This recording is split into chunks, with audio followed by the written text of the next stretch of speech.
Boa noite, irmãos. Paz do Senhor Jesus. Vamos abrir inicialmente na carta aos Hebreus.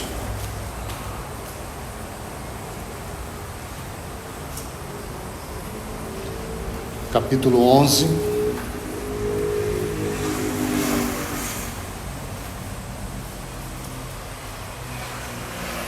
Os versos 8 a 10.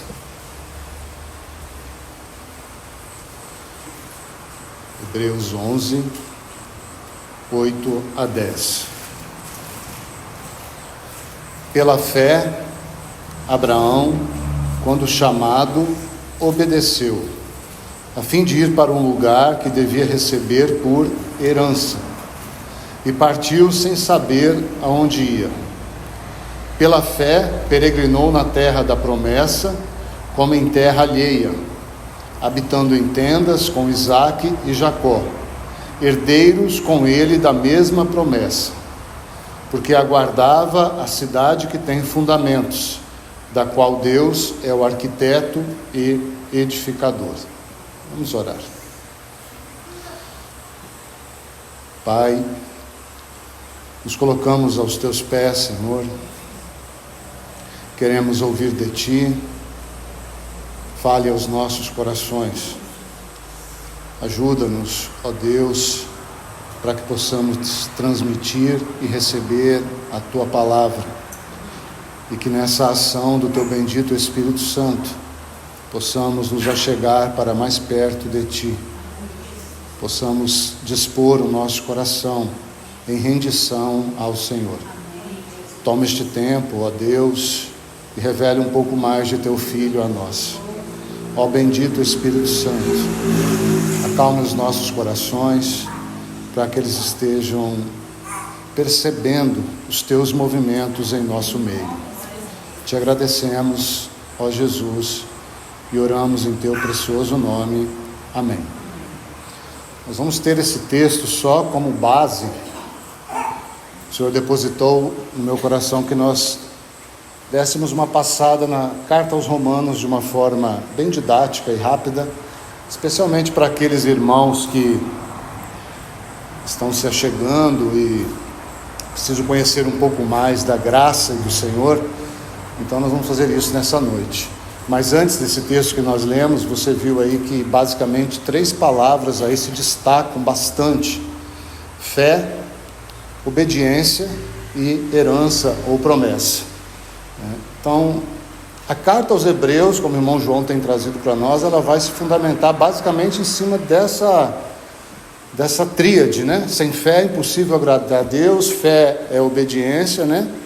Aqueles que não obedecem é porque não creem, né? Toda desobediência é incredulidade, e todo o resultado disso é o galardão, é a promessa, é a herança, né? Promessas superiores com recompensas superiores. Então é um tripé que sustenta não só essa carta, mas sustenta toda a Bíblia. Sem fé, sem obediência, sem recompensa, né? Porque sem obediência nós não vamos desfrutar da fé, sem obediência nós não vamos conhecer mais do Senhor, sem conhecer mais do Senhor nós não podemos obedecer mais, sem obedecer mais a nossa fidelidade vai sendo minada. Então guarde essa relação da vida de Abraão. Abraão é um tipo lindo de Deus o Pai, né? E depois nós vamos ver um pouco ali na carta aos Romanos também.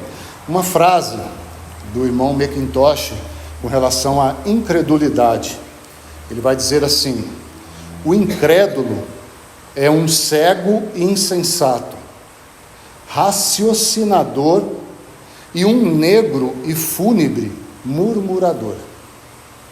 O incrédulo é um cego e insensato raciocinador e um negro e fúnebre murmurador, né? Então, está aí uma sentença para todo aquele que é incrédulo, né? Nós não estamos livres disso na prática, tá, irmãos? Porque a fé é o ato de se manter em união com o Senhor, não só no fato, mas também na experiência. Então abra na carta de Paulo aos Romanos, por gentileza, capítulo 1.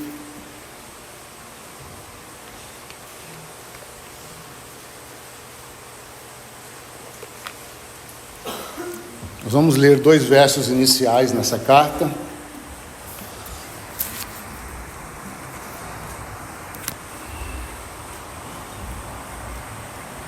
Vamos ler os versos 1 a 3, porque a ideia aqui está ligada.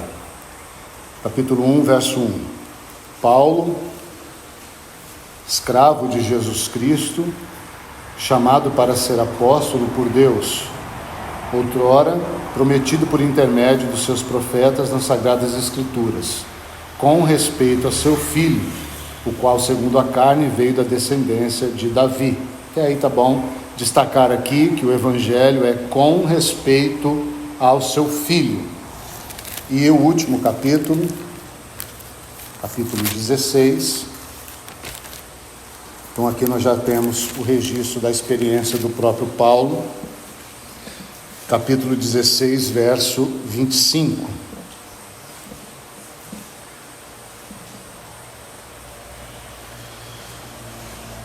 Diz assim: ora, aquele que é poderoso para vos confirmar segundo o meu evangelho e a pregação de Jesus Cristo, conforme a revelação do mistério guardado em silêncio nos tempos eternos, e que agora se tornou manifesto e foi dado a conhecer por intermédio das Escrituras proféticas, segundo o mandamento do Deus eterno, para a obediência por fé entre todas as nações.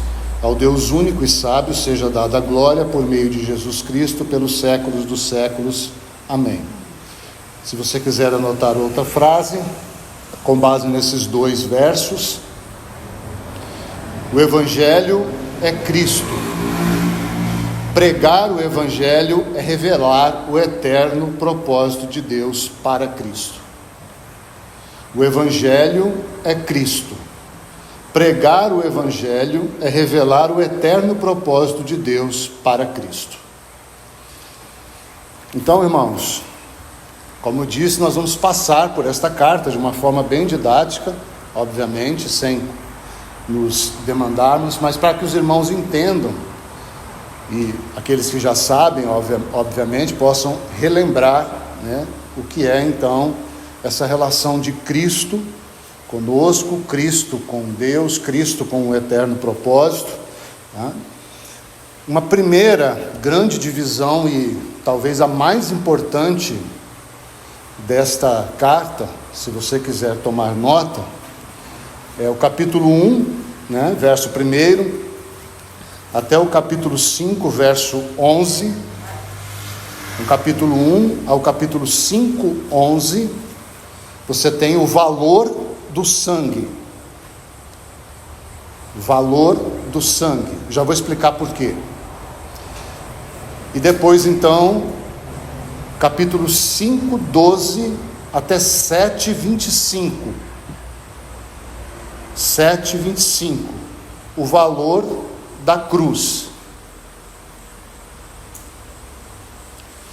E depois, então, do capítulo 8 até o capítulo 16, todo o restante da carta, você pode colocar o ministério do Espírito Santo, porque é ele que vai revelar a vontade de Deus, a partir do capítulo 8, é ele que vai trazer luz sobre o que nós vamos ver no capítulo 9, 10 e 11, e é ele que permeia os relacionamentos na igreja, que vão do capítulo 12 até o capítulo 16 de Romanos.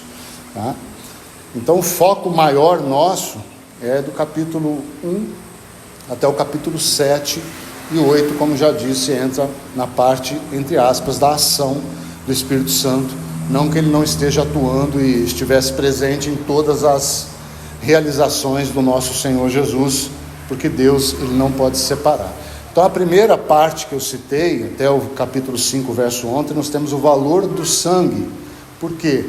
Porque a palavra pecado, no singular, ela aparece só 3 vezes. A ênfase, então, é na palavra pecados. Então o valor do sangue, ele cobre todos os nossos pecados.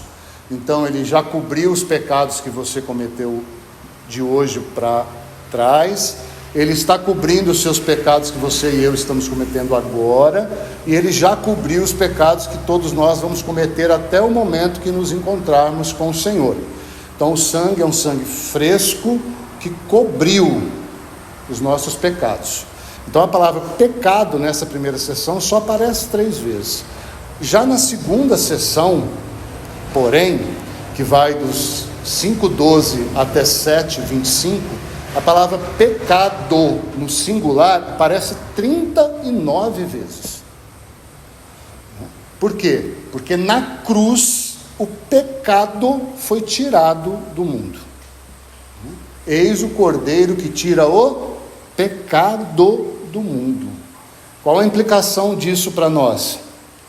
A implicação é que o Senhor Jesus assumiu o seu lugar de origem pós o estrago que o pecado fez nesta terra. Antes dele assumir esse lugar, ele se provou como homem, foi aprovado como homem, morreu no lugar do homem, cumpriu diante de Deus o que era necessário para Deus e o que era necessário para o homem. Então o nosso velho homem foi crucificado, como diz Romanos 6. Tá? Então é importante você entender que na cruz o pecado, o que é o pecado? Lembra? É aquela entidade que tinha Adão como cabeça, que tinha o domínio, e continua tendo, sobre os homens, antes todos, agora somente sobre os homens e mulheres que não creem no Senhor Jesus. Então essa entidade, esse cabeça federal de uma raça, foi removido. Agora quem é o cabeça é o Senhor. E quem crê, então entra debaixo dessa realidade de proteção e vai viver então agora no novo homem da nova criação. Tá? Então no fato eterno, tudo que tem relação com o pecado está extinguido. Mas no tempo cronológico, ele está aí ainda, né, nos assediando, especialmente aos cristãos, porque aos demais ele já é dono, né? Você, ele não é dono mais, então ele fica aí tentando te seduzir a você e a mim, mas ele sabe que não tem direito. Por isso que no capítulo 8, Paulo vai dizer que nós não precisamos viver mais como se fôssemos escravos da carne, porque nós somos libertos do pecado e somos perdoados dos pecados. Guarde essa frase também: liberto do pecado, no singular, perdoado dos pecados. Então nós somos tirados do pecado e colocados em Cristo. Tá? Então essa é uma visão básica da carta de Paulo aos Romanos e muito importante para aquele que tem fé, porque aquele que crê, então, recebe essa posição em Cristo. E ele começa então o capítulo 1 de Romanos, falando de toda a rebeldia do homem.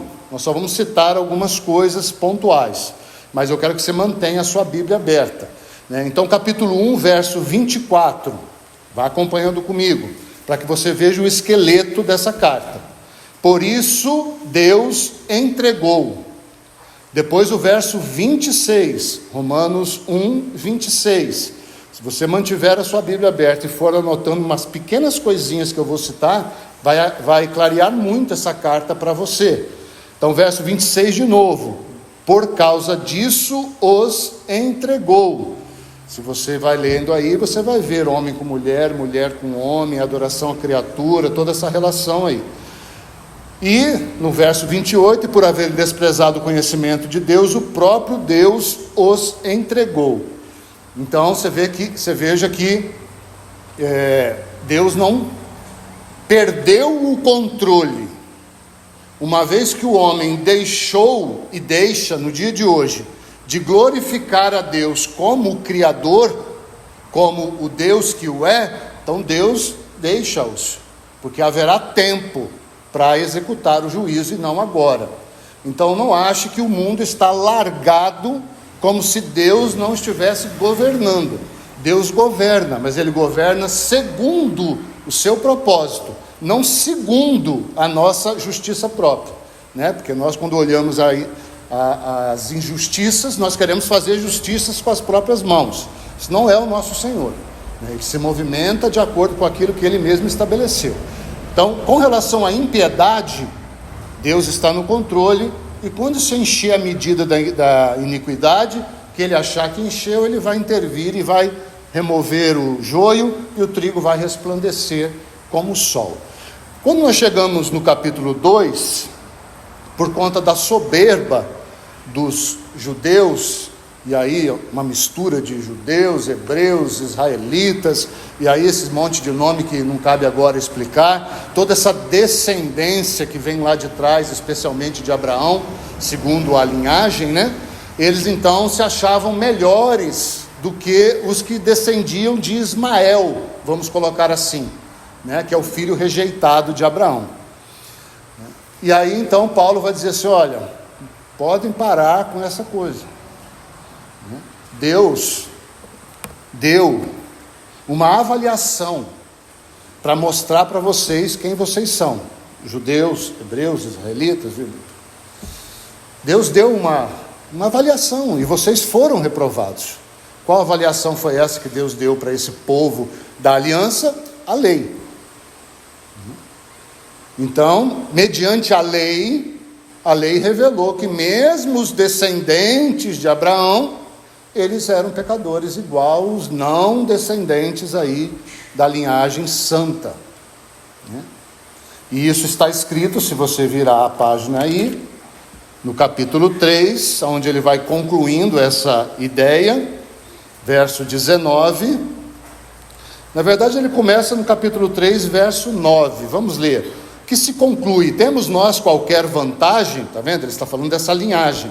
De forma nenhuma, pois já temos demonstrado que todos, tanto judeus como gregos, estão debaixo do pecado. Essa é uma das 3 vezes que aparece. Como está escrito: não há justo nenhum sequer, não há quem entenda, não há quem busque a Deus, todos se extraviaram, umas se fizeram inúteis, não há quem faça um bem, não há nenhum sequer, a garganta deles é sepulcro aberto, com língua urdem engano, veneno de víbora está nos seus lábios, a boca eles a têm cheia de maldição e de amargura, são os seus pés velozes para derramar sangue, nos seus caminhos há destruição e miséria, desconheceram o caminho da paz, não há temor de Deus diante dos seus olhos. Ora, sabemos que tudo o que a lei diz aos que vivem na lei, o diz para que se cale toda a boca e todo mundo seja culpável perante Deus, visto que ninguém será justificado diante dele por obras da lei, em razão de qual pela lei vem o pleno conhecimento do pecado.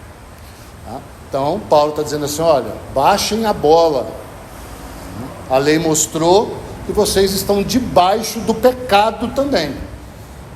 Se vocês continuarem a negar que aquele homem que morreu na cruz é o que tirou o pecado do mundo, vocês ainda estão tentando cumprir a lei. Então vocês estão debaixo das regras da lei e morrerão condenados, porque ninguém pode cumprir a lei.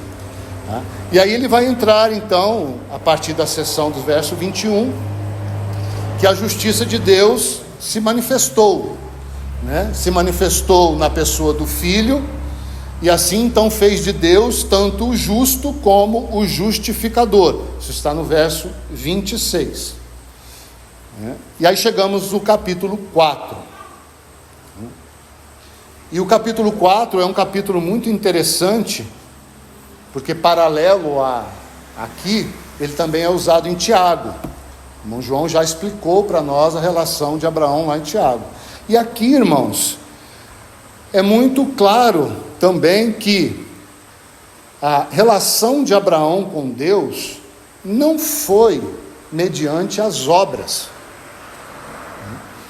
Abraão não foi justificado porque ele fez obras, porque ele foi justificado, ele pôde realizar obras. Lembra, irmãos, Deus apareceu a Abraão quantas vezes? 11 vezes, né? Aonde foi a primeira vez que Deus apareceu a Abraão? Abraão estava fazendo alguma obra santa para que Deus pudesse ir lá visitá-lo na Mesopotâmia? Não, né? Então Deus aparece Atos capítulo 7, Deus apareceu a Abraão, quando ele estava lá na Mesopotâmia. E Deus deu aquele chamado para ele: levanta, deixa tudo e segue-me. O que Abraão fez? Desobedeceu. Mas então por que o autor aos Hebreus disse que ele obedeceu? Porque ele trilhou uma vida, e nesse trilhar de vida, o resultado foi positivo. Ele aprendeu que era necessário obedecer a Deus. E é muito interessante que lá, então, registrado em Hebreus, o Espírito registra ele, então, como ele terminou o seu relacionamento com Deus, representando Deus o Pai, lá no Monte Moriá, onde o irmão João trouxe para nós no domingo passado. É a 10ª e 11ª visita ali no Monte Moriá. E então Abraão é o representante. Mas por que ele pôde representar Deus nessa terra? Porque Deus apareceu a ele, e aí ele foi respondendo.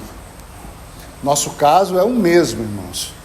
O novo nascimento é quase que um ato instantâneo. Se não é instantâneo, nós nunca chegaremos ao fim desse processo de uma forma que possamos compreender. Fato é, Deus age, nós reagimos e nascemos de novo. Fato é. Agora, quanto tempo isso leva, eu não sei, irmãos. Me perdoe aí a minha limitação. A necessidade da resposta do homem, ela é tão intrínseca à ação de Deus, que é quase, note esse quase impossível separar esse momento de que Deus faz e nós reagimos. Por quê? Porque Deus, em Cristo, é 100% responsável por essa ação em nossa direção. E nós somos 100% responsáveis em reagir a essa ação de Deus em nossa direção. Então aqui nós não vamos mergulhar nessa profundidade. O fato é que, uma vez que Deus apareceu a você, assim como apareceu a mim num determinado tempo, e apareceu a cada um aqui presente, assim cremos, o que aconteceu com você e comigo, capítulo 5. Vira sua página aí. Quem creu no Senhor Jesus como único Senhor e Salvador, o que aconteceu? Justificados, pois, mediante a fé, temos paz com Deus por meio de nosso Senhor Jesus Cristo. Então, irmãos, aqui começa o grande divisor.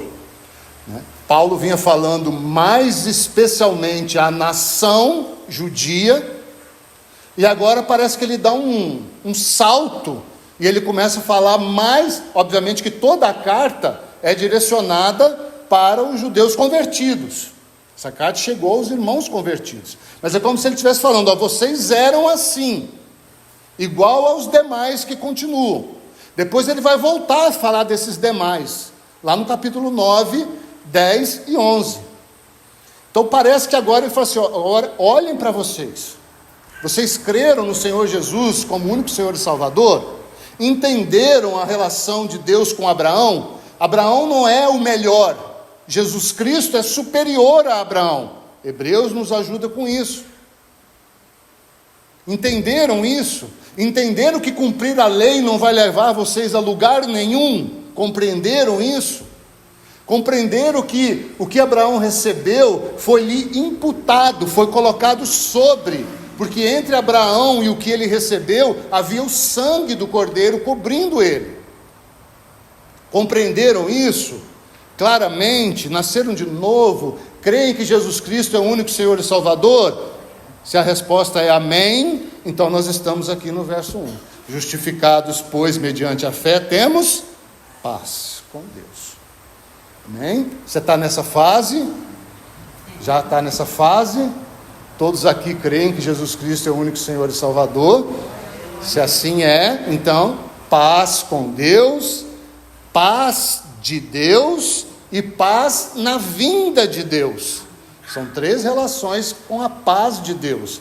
Então você tem paz com Deus, porque você creu. Você tem paz de Deus, porque perto está o Senhor. Filipenses vai nos dizer isso. E você tem paz na vinda, porque o mesmo Senhor virá. O mesmo Senhor virá. Tessalonicenses vai nos dizer isso. Então, paz de Deus, o ato lá na cruz que você recebeu quando creu. Paz de Deus, porque o Senhor está perto. Para agora, socorro bem presente em ocasião oportuna. E paz na vinda de Deus, né?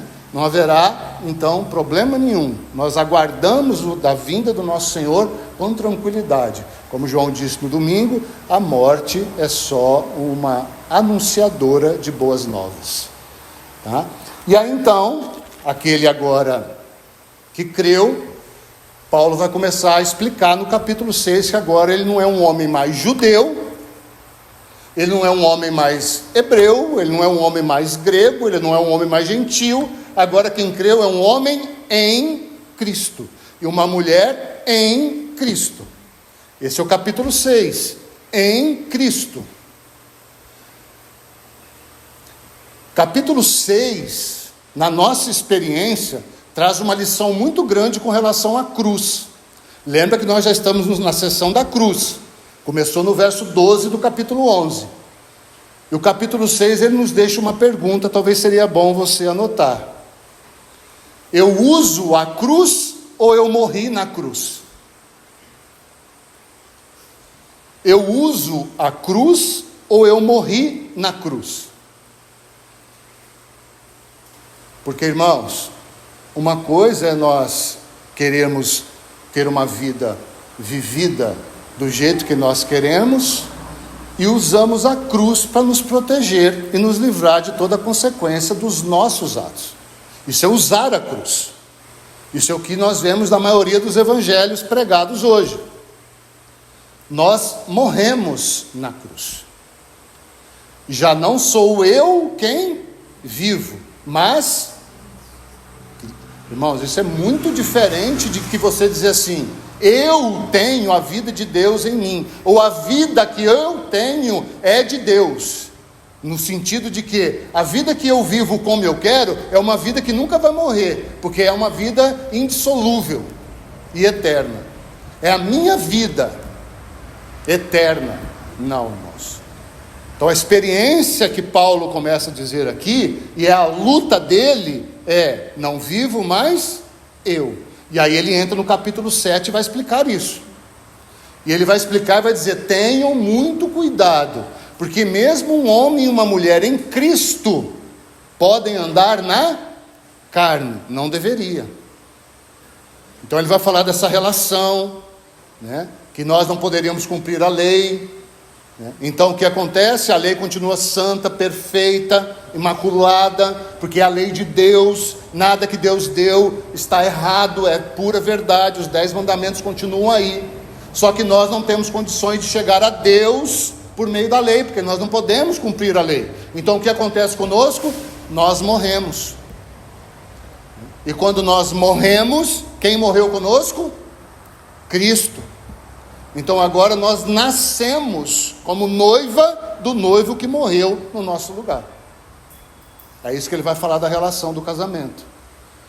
Nós morremos para a lei e nascemos para Cristo. E porque Cristo é o cumprimento de toda a lei, então nós estamos também guardados da condenação da lei, se estamos em Cristo. Isso vale para todos nós.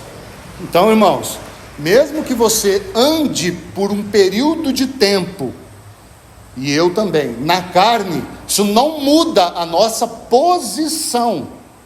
Isso vai mudar a nossa relação com o Senhor aqui e agora. Nós vamos experimentar o que Davi experimentou lá: Senhor, restitui-me da alegria da tua salvação. Não da salvação, porque a salvação não pode ser perdida, mas a alegria da salvação pode ser perdida, quando nós andamos na carne. Então, quando estivermos nesse tempo de andar na carne, cometendo o que queremos cometer, ore ao Senhor: Senhor, restitui-me com a alegria da tua salvação. E aí então entramos no capítulo 8.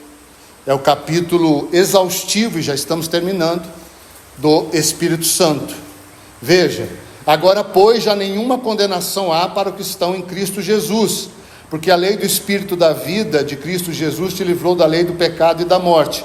Porquanto que for impossível a lei no que estava enferma pela carne, isso fez Deus, enviando o seu próprio Filho em semelhança de carne pecaminosa, e no tocante ao pecado, e com efeito condenou na carne o pecado, a fim de que o preceito da lei se cumprisse em nós, que não andamos segundo a carne, mas segundo o Espírito. Algumas versões mais antigas, nesse verso 8, primeiro vai dizer assim: agora, pois, já nenhuma condenação há para aqueles que estão em Cristo Jesus, que não andam mais segundo a carne. Irmãos, dentro do que nós temos de entendimento com relação à herança, escute isso com atenção. Essa palavra condenação, ela também pode ser aplicada como julgamento. E ela talvez deveria ter sido traduzida aqui como julgamento. Por quê? Porque Paulo está dando um passo e ele está dentro da relação do novo homem, da nova criação, que nós estamos em Cristo. Nós vamos sofrer alguma condenação? Não. Mas, irmãos, talvez a nossa compreensão sobre condenação esteja um pouco limitada por conta da religiosidade. Porque toda vez que nós pensamos em condenação, nós pensamos em perder a salvação. Porque nós aprendemos assim. Mas eu quero dizer para você e para mim, que mesmo para os cristãos, haverá uma condenação. Ela será provisória. Se nós andarmos segundo a carne, nós não vamos andar em fidelidade. Quando nos assentarmos no tribunal de Cristo, Ele vai nos dar uma sentença, como filhos. Paulo está estritamente mais falando aqui, sim, sobre a condenação eterna. Mas nós precisamos refletir, porque irmãos, para que serve um tribunal? Se não para julgar, traçar uma condenação ou um perdão.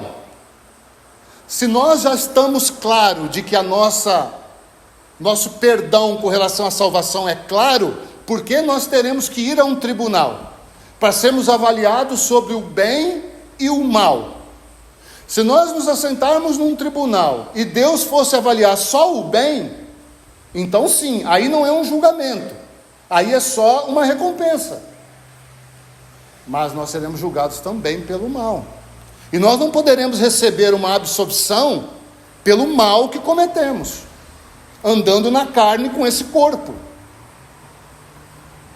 Então eu não vou usar a palavra condenação, porque você vai logo pensar em perder a salvação. Mas pense que um tribunal é para um juízo. E é um juízo onde Jesus Cristo irá emitir uma sentença. Os fiéis entrarão com Ele no milênio e reinarão com Ele 1000 anos e eternamente. E os infiéis estarão sobre esse juízo por 1000 anos, até que venha a nova cidade do céu. Então andar na carne não nos tira a salvação, mas pode tocar na nossa herança.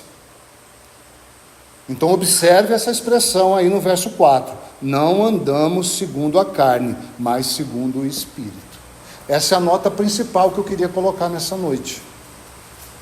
Porque nós estamos tratando tanto de herança, de fidelidade, de relacionamento, ou a ordem inversa, relacionamento, fidelidade e herança, que andar na carne gerará algo no dia do tribunal de Cristo.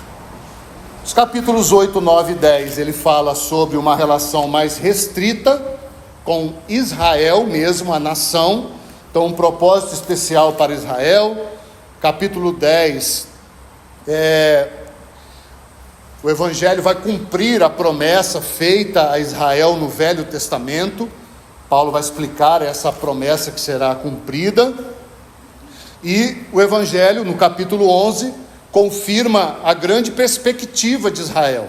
Israel terá uma posição, provavelmente, como nação nessa terra, né? Provavelmente não será maior do que a igreja, mas terá uma posição, e isso pode acontecer no milênio, né? Não, agora não entraremos nesses detalhes, tá? Mas tudo que Deus prometeu à nação de Israel, segundo a descendência de Davi, o Evangelho confirma isso, mas nós somos o Israel do céu, né? Diferente do Israel da terra. E o capítulo 12 até o final, para terminarmos, fala então, uma vez que nós estamos em Cristo, qual é o rogo do Espírito Santo? Rogo-vos, pois, irmãos, pelas misericórdias de Deus, que apresenteis o vosso corpo por sacrifício vivo, santo e agradável a Deus, que é o nosso culto diário. E não vos conformeis com este século, mas transformai-vos pela renovação da vossa mente, para que experimenteis qual seja a boa, agradável e perfeita e eterna vontade de Deus. E aí ele segue nessas relações que tocam os relacionamentos, né? Mais de 70 pessoas da qual Paulo cita aqui que ele se relacionou ou se relacionava, né? O viver da igreja, tá? Então, com esse áudio, se você meditar nele, especialmente aqueles que talvez não tenham um conhecimento de como se deu a salvação de um modo mais claro, certamente irá nos ajudar muito com relação a isso, né? E qualquer dúvida, obviamente, tanto eu quanto o irmão João, estamos à disposição para que você experimente a paz com Deus, a paz de Deus e a paz na vinda de Deus. Amém? Vamos orar. Pai, mais uma vez nós nos entregamos ao Senhor. Te agradecemos por tudo que o Senhor é e por tudo que o Senhor fez, especialmente por tudo que acessamos nesta noite. Ó bendito Espírito Santo, nós suplicamos que o Senhor mova os nossos corações, para que nós não vivamos mais como se fôssemos escravos da carne, mas que ofereçamos a Deus os nossos membros como membros de justiça. Te agradecemos, ó Deus, e ó Jesus, bendito és tu, porque o teu sangue jorra na cruz, porque o Senhor se entregou plenamente ali naquele madeiro maldito. Te bendizemos para todo sempre. Amém.